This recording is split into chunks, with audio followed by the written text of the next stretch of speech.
सास की कर्कश आवाज कानों में पड़ी तो नीरा ने कस मसाकर अंगड़ाई ली। अधखुली आंखों से देखा, आसमान पर अभी लाली छाई हुई है, सूरज अभी निकला नहीं है, पर माजी का सूरज अभी से सिर पर चढ़ आया है। न उन्हें खुद नींद आती है और न किसी और को सोने देती हैं। एक गहरी खींच सी उभर आई नीरा के चेहरे पर।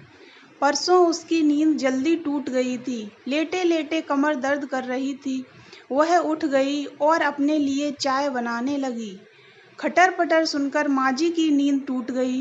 बोल पड़ी, इतनी जल्दी क्यों उठ गई बहू? कौन सा लंबा चौड़ा परिवार है जिसके लिए तुम्हें खटना पड़ेगा? गुस्से से नीरा का तन बदन सुलग उठा था। आखिर यह चाहती क्या है? जल्दी उठो तो मुश्किल, देर से उठो तो मुश्किल। बोलने का बहाना भर चाहिए इन्हें। अभी तो उसे यहाँ आए मुश्किल से 2 महीने हुए हैं, पर लगता है कि मानो 2 युग ही गुजर गए हैं। अभी दीपक को वापस आने में पूरे 4 महीने और हैं। कैसे कटेगा इतना लंबा समय? शुरू से ही संयुक्त परिवार के प्रति एक खास तरह की अरुचि सी थी उसके अंदर। माता पिता ने भी उसके लिए बड़ देखते समय कि लड़का चाहे खास ख्याल रखा था कि लड़का चाहे 19 हो, पर वह माँ बाप से दूर नौकरी करता हो, उसे सास ननदों के संग न रहना पड़े। आखिर काफ़ी खोजबीन के बाद उन्हें इच्छानुसार दीपक का घर मिल गया था। दीपक का परिवार भी छोटा सा था, माँ बाप और छोटी बहन। वह घर से अलग दूसरे शहर में एक कॉलेज में अध्यापक था। सौम्य और सुदर्शन व्यक्तित्व वाले दीपक को सबने पहली नज़र में ही पसंद कर लिया था। शादी के बाद नीरा 8 से 10 दिन ससुराल में रही। इन चंद दिनों में ही सबका थोड़ा बहुत स्वभाव उसके आगे उजागर हो गया था। बाबूजी गंभीर स्वभाव के अंतर्मुखी व्यक्ति थे, ज़्यादा बोलते या बतियाते नहीं थे, पर उनकी कसर माजी पूरी कर देती थी। माजी जरा तेज तर्रार थीं, सारा दिन बक-झक करना उनकी आदत थी। ननद सिम्मी एक प्यारी सी हंसमुख लड़की थी जो नीरा की हमउम्र थी। माजी हर बात में नुक्ताचीनी करके बोलने का कोई न कोई बहाना ढूंढ लेती थी, पर उनकी इस आदत पर न कोई ध्यान देता था और न उनकी बातों को गंभीरता से लेता था। बाबूजी निरपेक्ष से बस हाँ हूँ करते रहते थे। 10 दिन बाद ही दीपक नौकरी पर वापस गया तो वह भी साथ चली गई थी। दीपक को कॉलेज के पास ही मकान मिला हुआ था। नीरा ने सुघड़ हाथों से जल्दी ही अपनी गृहस्थी जमा ली थी। दीपक भी अपने पिता की तरह धीर गंभीर था। नीरा कई बार सोचती कि एक ही परिवार में कैसा विरोधाभास है, कोई इतना बोलने वाला है और कोई इस कदर अंतर्मुखी। अभी उसकी शादी को 3 महीने ही हुए थे कि दीपक को विश्वविद्यालय की ओर से 6 महीने के प्रशिक्षण के लिए जर्मनी भेजने का प्रस्ताव पारित हुआ। नीरा भी बहुत खुश थी। दीपक उसे बाहों में समेट कर बोला था, नीरू, तुम्हारे कदम बड़े अच्छे पड़े हैं, बड़े दिनों का अटका काम हो गया। 6 महीने तुम माँ और बाबूजी के पास रह लेना, उनका भी बहू का चाव पूरा हो जाएगा। नीरा जैसे आसमान से नीचे गिरी। इस ओर तो उसने ध्यान ही नहीं दिया था। अचानक उसकी आंखें भर आईं और बोली, नहीं, मैं तुम्हारे बिना वहाँ अकेली नहीं रह सकती, मुझे भी अपने साथ ले चलो ना। नहीं नहीं नीरू, यह संभव नहीं है। मैं फेलोशिप पर जा रहा हूँ, वहाँ हॉस्टल में रहकर कुछ शोध कार्य करना है। तुम वहाँ कहाँ रहोगी? 6 महीने का ही तो समय है, पलक झपकते ही समय निकल जाएगा। फिर तो सब कुछ आनन फानन में हो गया। 1 महीने के अंदर ही दीपक जर्मनी चला गया। उसे माजी और बाबूजी के पास छोड़ते समय वह बोला था, नीरू, माँ की जरा ज़्यादा बोलने की आदत है, वैसे दिल की वह साफ हैं, उनकी बातों को दिल पर मत लाना। तुम्हें पता तो है कि वह सारा दिन बोलती रहती हैं, तुम बस हाँ हूँ ही करती रहना। दीपक की बात उसने गांठ बांध ली थी। माँ जी कुछ भी कहती, वह अपना मुंह बंद ही रखती। माँ जी की बातों को कड़वे घूंट की तरह गटक जाती, पर उनका छोटी छोटी बातों पर हिदायतें देना और टोकना उसे सख्त नागवार गुजरता। सिम्मी न होती तो उसका समय बीतना और मुश्किल हो जाता। वही तो थी जिसके साथ हंसकर वह बोल बतिया लेती थी। वही उसे खींचकर कभी फिल्म दिखाने ले जाती तो कभी खरीदारी के लिए।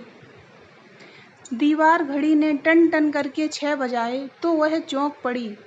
अभी माँ जी को बोलने का एक और विषय मिल जाएगा। वह न जाने किन सोचों में डूब गई। जल्दी से उठी और दैनिक कृत्यों से निवृत्त होकर रसोई में जाकर आटा गूंथने लगी। बाबूजी और सिम्मी दोनों 8 बजे घर से निकल जाते थे। तभी सिम्मी आकर जल्दी मचाने लगी, भाभी जल्दी नाश्ता दो, आज मेरा पहला घंटा है। नीरा के कुछ बोलने से पहले ही माँ जी बोल उठी, जरा जल्दी उठ जाया करो बहू, मैं तो गठिया के मारे उठ नहीं पाती हूँ। अब सबको देर हो जाएगी। हम तो सास के उठने से पहले ही मुंह अंधेरे सारा काम कर लेते थे। क्या मजाल जो सास को किसी बात पर बोलने का मौका मिले। हो गया तुम्हारा भाषण शुरू? बाबूजी गुस्से से बोले। अभी सिर्फ 7 बजे हैं और सिम्मी को जाने में पूरा 1 घंटा बाकी है। तुम चुप रहो जी, माँ जी बोली। पहले बेटी को सिर चढ़ाया, अब बहू को भी माथे पर बिठा लो। नीरा चुपचाप पराठे सेकती रही। सिम्मी बोली, कभी माँ मौन व्रत रखें तो मज़ा ही आ जाए। नीरा के होठों पर मुस्कान आ गई। सिम्मी पर भी माँ जी सारा दिन बरसती ही रहती थी। कॉलेज से आने में जरा देर हो जाए तो माँ जी आसमान सिर पर उठा लेती थी। प्रश्नों की बौछार सी कर देती, देर क्यों हुई, घर पर पहले बताया क्यों नहीं था, आदि। सिम्मी झल्ला कर कहती, बस भी करो माँ, जरा सी देर क्या हो गई, तूफान मचा दिया। मैं कोई बच्ची नहीं हूँ जो खो जाऊंगी। आजकल अतिरिक्त कक्षाएं लग रही हैं, इससे आने में देर हो जाती है। तुम्हें तो बोलने का बहाना भर चाहिए। बेटी के बरसने पर माँ जी थोड़ी नरम पड़ जाती, फिर धीमे स्वर में बड़बड़ाने लगती। सिम्मी तो बेटी है, माँ जी से सवाल जवाब कर लेती है, पर वह तो बहू है, उसे अपने होंठ सी कर रखने पड़ते हैं। बिना बोले यह हाल है। जो कहीं वह भी सिम्मी की तरह मुंह तोड़ जवाब देने लगे तो शायद माँ जी कयामत ही बरपा दें। माँ जी और बाबूजी का दिल रखने के लिए ही तो वह यहाँ रह रही है, वरना क्या इतने दिन वह अपने मायके में नहीं रह सकती थी। बाबूजी और सिम्मी चले गए। वह भी रसोई का काम निपटा कर नहा धोकर आराम कर रही थी। पड़ोस से कुंती की माँ आई हुई थी। वह चाय बनाने लगी। बाहर महरी ने टोकरे में बर्तन धोकर रखे थे। कांच का ग्लास निकालने लगी तो जाने कैसे ग्लास हाथ से छूटकर टूट गया। माँ जी बोल पड़ी, बहू ध्यान से बर्तन उठाया करो, महंगाई का जमाना है, इतने पैसे नहीं हैं जो रोज रोज नए गिलास खरीद सकें। जब अपनी गृहस्थी जमाओगी तब तुम्हें पता चलेगा। बाहर वालों के सामने भी माँ जी चुप नहीं रह सकती। नीरा की आंखों में क्रोध और क्षोभ के आंसू आ गए। चाय देकर वह कमरे में आकर लेट गई। उसने कभी अपने माँ बाप की नहीं सुनी और यहाँ दिन रात माँ जी की उल्टी सीधी बातें सुननी पड़ती हैं। रात खाने के समय नीरा ने देखा कि दही अभी ठीक से जमा नहीं है। माँ जी का बोलना फिर शुरू हो गया, तुमने बहुत ठंडे या बहुत गर्म दूध में खट्टा डाल दिया होगा, तभी तो नहीं जमा दही। अगर ध्यान से जमाती तो क्या अब तक दही जम नहीं जाता। दीपक को तो दही बहुत पसंद है, पता नहीं तुम वहाँ भी दही ठीक से जमा पाती होगी या नहीं। बाबूजी बोल पड़े, ओहो, अब चुप भी रहोगी या बोलती ही जाओगी। तरी वाली सब्जी है, दही बिना कौन सा पहाड़ टूट रहा है। तुम्हें खाना हो तो हलवाई से ले आता हूँ, बहू पर बेकार में क्यों नाराज हो रही हो।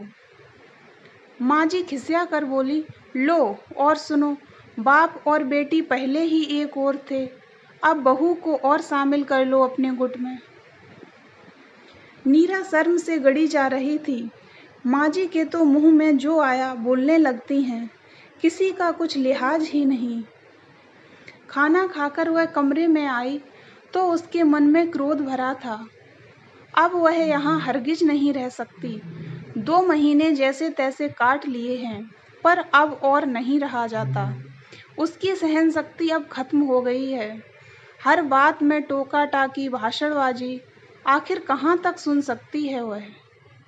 कभी कपड़ों में नील कम है तो कभी बैंगन ठीक से नहीं भुने हैं, कभी चाय में पत्ती ज़्यादा है तो कभी सब्जी में नमक कम।